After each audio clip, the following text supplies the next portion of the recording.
least $100 million. But, quote, exactly how the Cordoba initiative will be financed remains unclear. That's probably something that we should take into consideration, don't you think? So, despite the blatant disregard for the sensitivity of the mosque location, and despite the obvious slap in the face of the dedication date, there was, for a while they were talking about they were going to open it on 9/11/01, despite the funding source that is unknown, I think those are kind of red flags. What do you think? I still thought, because of that pesky Constitution, you should be able to build a mosque there. You can't just make up laws, okay? And that changes us as people. We've got to be decent. As long as everyone else is being decent, we don't close our eyes, however. And that's where things have changed. I read about the Imam for the proposed center, Faisal Abdul Rauf. Love this cat. This is where I think the line has been officially crossed. We got all these players over here. How do they all fit together? Because, see, this is what we do. This is what media used to do. We're kind of old-timey here. We look at all of these players and say, do they fit at all? Faisal is a clear and key figure in the Perdana Global Peace Organization. Well, wow, that sounds wonderful because it's got peace right there in the name. Yeah, Abdul Rauf. He's right there on Perdana's website. See, right there's the website under role players and contributors. It's very nice. Perdana, the peace group, is the single biggest donor, 366,000, of the Free Gaza movement. Free Gaza? Why do I know Free Gaza? There's Free Gaza. Oh yeah, Free Gaza.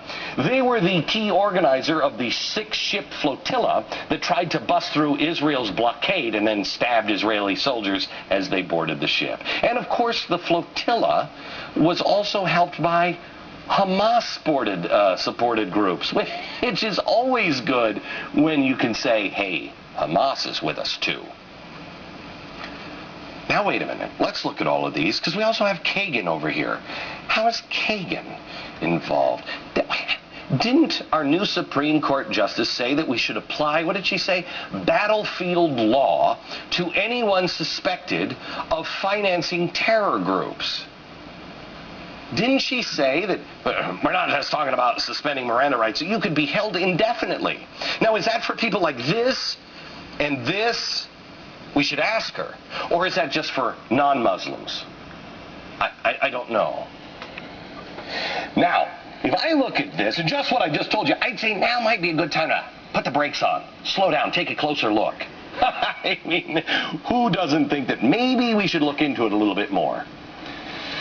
Yeah, let's continue with the chalkboard, shall we? Who else is here? Oh, here's Bill Ayers and his lovely radicalized wife, Bernadine Dorr. Now, how do they fit in? Oh, that's right. They also helped Free Gaza. Yeah, they helped organize the flotilla. And Ayers is tight with Obama.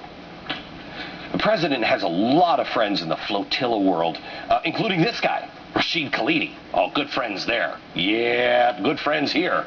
Oh, and by the way, Rashid Khalidi, he's on this board because he's promised another flotilla offensive. Yeah, wait until I tell you what the name of that one is. All right, so then we have the Attorney General and we have Hillary Clinton. I tell you what, let's look at this on this board, shall we? Let's take the Imam Faisal. And he is a contributor to Perdana. Perdana is the Free Gaza people who did the 6-ship flotilla, which is nice. That's Bill Ayers and Bernadine Dorn. They also helped here. And the 6-ship flotilla is, of course, related to Hamas. You know, those people. Those people. Now, so you have, that's a pretty good circle here. And that, what do you think? We should look into something like this, but we can't, because Barack Obama, who's friends with Rashid Khalidi, who is going to do yet another 6-ship flotilla like this one, he's going to do this one in September, and he's calling it the Audacity of Hope. which is weird because that's Barack Obama's book. Check it on Amazon. Let's find out how much it's where it is now, because it's going to shoot up. Last night was Dreams from My Father. Tonight, Audacity of Hope. Audacity of Hope, which was Jeremiah Wright's speech. That is weird. A flotilla with a tip of the hat to Obama, which is actually a tip of the hat to Jeremiah Wright, who says all kinds of crazy things about Jews and everything else. Okay, so anyway, we can't really do anything because Eric Holder from the FBI is standing in the way. Eric says we're not even at war with terror. Okay? Now, where does Hillary Clinton come in? Where does this happen? I have him. Hillary Clinton's up here because the State Department has decided that they're going to give him money. Yeah. They have now confirmed that the State Department is going to give him money. They're going to finance him. Soon, Faisal Abdul Rauf is going to be going on a trip to the Middle East. Oh, it's exotic there. And you are going to be picking up the tab. Now, why? Why? Anybody have an answer? I know why he's trekking overseas. Why is he trekking overseas? Because we got to go back to this one. The Cordoba Center, remember, it's $100 million. And they have no idea where they're going to get the money.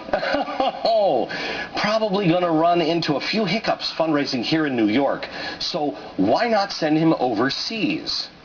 And of course, he won't look into any of this because he says not to, but he listened to this guy, and this guy's naming a ship to go get those Jews.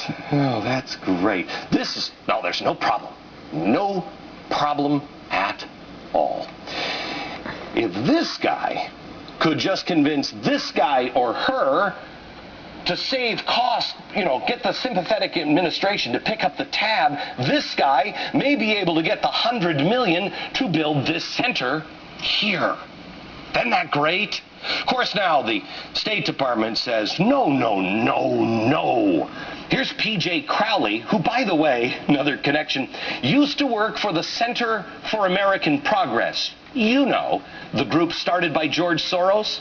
Here he is, clearly thrilled about getting the task of explaining all of this. Watch. He is a distinguished Muslim cleric. We do have a program whereby we through our Educational and Cultural Affairs Bureau here at the State Department. We send people from Muslim communities here in this country, around the world, to help people overseas understand. Did you know we did that, Oscar? Our society and the role of religion. Did you know that, within our society? No. I didn't know that. Did you know we were doing that? That's it. And he's a moderate Muslim. That's weird, because you wouldn't know it by reading Time Magazine. Here's the other thing on the board. Time Magazine, here I am, okay? I'm a madman. Madman, is Glenn Beck bad for America? Time Magazine article on me. Here's the Time Magazine article on the new Imam. The moderate Imam behind the Ground Zero Mosque. Madman, good guy. Madman, good guy. Now, what did this moderate say just a few days after 9/11? Well, of course, what all moderates would say. Quote, I wouldn't say that the United States deserved what happened, but United States policies were an accessory to the crime that did happen. Oh. Now, let me ask you this. Would a moderate Imam, a peaceful Muslim, employ another Imam who told an Arabic language website that, quote, only the Jews could have perpetrated the 9/11 attack?